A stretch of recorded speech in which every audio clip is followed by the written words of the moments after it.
વલસાડ જિલ્લાના ઉમરગામ તાલુકામાં કરોડો રૂપિયાની પાણી યોજનાઓનું બાળમરણ થયું છે। 50થી વધુ નવી ટાંકીઓ બની છે, પણ એક ટીપું પાણી પણ નથી। માર્ચમાં ટેન્કરોની દોડધામ શરૂ થશે અને નાગરિકો ફરી તરસના માર્યા રહેશે।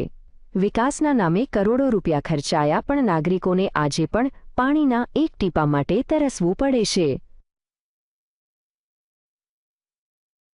વલસાડ જિલ્લાના ઉમરગામ તાલુકામાં કરોડો રૂપિયાની પાણી યોજનાઓ આજે પણ કાગળ પર જ છે। માર્ચ મહિનો નજીક આવતા જ ભૂગર્ભ જળસ્તર ઊંડે ઉતરી જશે અને નાગરિકોએ ટેન્કરો માટે દોડધામ કરવી પડશે।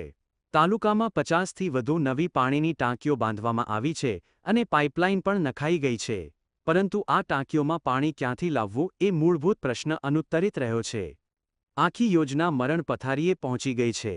કરોડો રૂપિયા ખર્ચી નવી ટાંકીઓ બનાવવામાં આવી છે, પરંતુ તે આજે પણ પાણી માટે સ્વપ્ન જોઈ રહી છે। વધુ ગંભીર બાબત એ છે કે નવી બનેલી ટાંકીઓનું ટેસ્ટિંગ કે ચકાસણી પણ થઈ નથી। ધારાસભ્યે પોતે પણ સ્વીકાર્યું છે કે પાઇપલાઇન તૂટી ગઈ છે અને પાણી પુરવઠામાં ગંભીર સમસ્યાઓ છે, છતાં કોઈ ઠોસ પગલાં લેવામાં આવ્યા નથી। કહેવાય છે ને કે ઉમ્મીદ પે દુનિયા કાયમ હૈ। ઉમરગામમાં પણ બસ આવું જ થઈ રહ્યું છે। સ્વાભાવિક રીતે क्या મુશ્કેલી પડી છે તો એક તો જે આપણું પાણી દમણગંગા નહેર યોજનામાંથી જે મળે છે એમાં કરમબેલા ઉપર 7 ખેડૂત હતા, એ જમીન આપતા નહીં હતા, એના કારણે વિલંબ થયો। હવે અમે ત્યાં મુખ્ય રસ્તા ઉપર ખોદી અને આ પાઇપો નખાઈ ગયા છે, મૂળ ટાંકીમાં આવી ગયું છે। જો આ ટાંકીઓ તૂટી પડે તો ફરીથી કરોડોની દોડધામ શરૂ થઈ શકે છે। અગાઉની જૂની ટાંકીઓ પણ પાણી વિના તરસીને તોડી પાડવામાં આવી હતી। હવે નવી ટાંકીઓ પણ એ જ સ્થિતિમાં છે।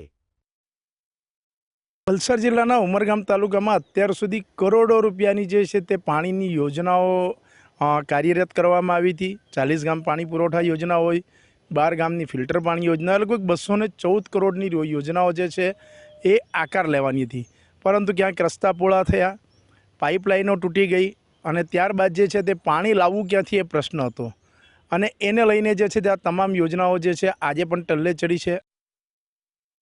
ઉમરગામ તાલુકાના અનેક વિસ્તારોમાં ઉનાળામાં પાણીની તીવ્ર સમસ્યા ઊભી થાય છે, પરંતુ યોજનાઓનું બાળમરણ એક પ્રથા બની ગઈ છે। વહીવટી ઉદાસીનતાને કારણે જનતા ભોગ બની રહી છે। પાણી અને વિકાસ માટે નવું બજેટ આવશે અને ફરી કરોડો રૂપિયા પાણી યોજનાઓ માટે ફાળવવામાં આવશે, પરંતુ નાગરિકોને ખરેખર પાણી ક્યારે મળશે એ પ્રશ્ન હજી અનુત્તરિત જ રહેશે। રાજેશ પાવસ્કર, GSTV ઉમરગામ।